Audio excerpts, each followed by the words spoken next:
রাতে ঘরের দরজা বন্ধ করার সময় একটি দোয়া কখনোই ভুলে যাবেন না। ভুলে গেলে বা না পড়লে বরবাদ হয়ে যেতে পারে আপনার ঘর। আপনার ঘরে নেমে আসতে পারে ভয়ঙ্কর বিপদ, ভয়াবহ ক্ষতির সম্মুখীন হতে পারে ঘরে থাকা বাচ্চা ও পরিবারের সদস্যরা। এজন্য এই দোয়াটি কখনোই ভুলে যাবেন না। আপনি রাতে দরজা বন্ধ করার সময় এই দোয়াটি পড়েন তো?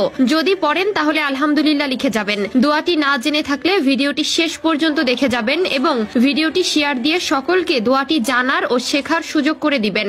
আপনার মাধ্যমে যদি একজন ব্যক্তিও দোয়াটি শিখে নেয় তাহলে আল্লাহ তাআলা আপনাকেও সওয়াব দান করবেন আলহামদুলিল্লাহ। হযরত আলী রাদিয়াল্লাহু তাআলা আনহু বলেন, আমি রাসূলুল্লাহ সাল্লাল্লাহু আলাইহি ওয়াসাল্লামের কাছ থেকে শুনেছি, যখন মানুষ নিজের ঘরের দরজা অথবা পর্দা বন্ধ করে দেয় তখন সে একটি দোয়া যদি না পড়ে তাহলে রাত্রি বেলায় তার ঘরে খারাপ এবং দুষ্ট জিন বিচরণ করে, ঘরে চোর ডাকাতও ঢুকতে পারে। ঘরকে নিরাপদ রাখতে এই দোয়াটি অবশ্যই পড়তে হবে। হযরত আলী রাদিয়াল্লাহু তাআলা আনহু কিছু মানুষের সাথে বিভিন্ন মাসাইল নিয়ে আলোচনা করছিলেন, আর ঠিক তখন এক ব্যক্তি এসে জিজ্ঞাসা করতে লাগলো, ইয়া আলী, মানুষের মধ্যে এমন কোন ভুল কি এখনো দেখা যাচ্ছে যেটি দেখতে অনেক স্বাভাবিক লাগে কিন্তু সে ভুলের জন্য মানুষের ঘর বরবাদ হয়ে যায়? এই প্রশ্নটি সম্পন্ন করতে না করতেই আলী রাদিয়াল্লাহু তাআলা আনহু ইরশাদ করেন, আমি আল্লাহর রাসূল সাল্লাল্লাহু আলাইহি ওয়াসাল্লামের কাছ থেকে শুনেছি, যখন মানুষ নিজের ঘরের দরজা অথবা পর্দা বন্ধ করে দেয় রাতে ঘুমানোর আগে, সেই সময় আল্লাহর নাম নেওয়া ভুলে যায়। মনে রাখবেন, যখন রাতে ঘরের দরজা অথবা পর্দা বন্ধ করবেন তখন আল্লাহর নাম নিয়ে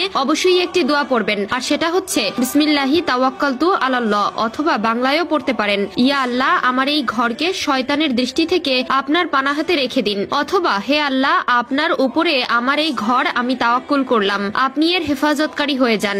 যে ঘরের মানুষ এমন দোয়া করে না সে ঘরে রাত্রিবেলাতে শয়তান জিন ঘোরাফেরা করে এবং এর ফলে সে ঘরের মধ্যে অভাব এবং পেরেশানি আচ্ছন্ন হয়ে পড়ে। তাই আলী রাদিয়াল্লাহু তাআলা আনহু ইরশাদ করেন, তোমরা রাতের বেলায় এই দোয়াটি করে তারপর তোমাদের ঘরের দরজা বন্ধ করবে অথবা পর্দা বন্ধ করে দেবে। এর ফলে তোমাদের ঘরে দুষ্টু জিন বা চোর ডাকাত প্রবেশ করতে পারবে না এবং তার সঙ্গে সঙ্গে ফেরেশতারা ঘর পাহারা দিবে, কেননা এই দোয়াটি পড়ার ফলে মহান আল্লাহ তাআলার জিম্মায় চলে যাবে। তোমার ঘর অন্ধকার রাত্রিতে যখন মানুষের চোখের সামনে কিছু দেখে না তখন আল্লাহ তাআলা তোমার ঘরের হেফাজতকারী হয়ে যাবে। এছাড়াও রাসূলুল্লাহ সাল্লাল্লাহু আলাইহি ওয়াসাল্লাম ইরশাদ করেছেন, যখন রাত অন্ধকারে আচ্ছন্ন হয়ে যাবে অর্থাৎ যখন মাগরিবের পর হয়ে যাবে তখন তোমরা তোমাদের বাচ্চাদেরকে নিজের ঘরে রাখবে, কেননা সেই সময় শয়তান এবং জিনেরা ছড়িয়ে পড়ে। পরবর্তীতে তোমরা বিশেষ প্রয়োজনে তোমাদের বাচ্চাদের এশার পর কিছু সময়ের জন্য যেতে দিতে পারো এবং ঘরের দরজা যখন বন্ধ করবে বিসমিল্লাহ বলে বন্ধ করবে, কেননা যে ঘরের দরজাকে বিসমিল্লাহ বলে বন্ধ করা হয় সে ঘরের দরজাকে পৃথিবীর কোনো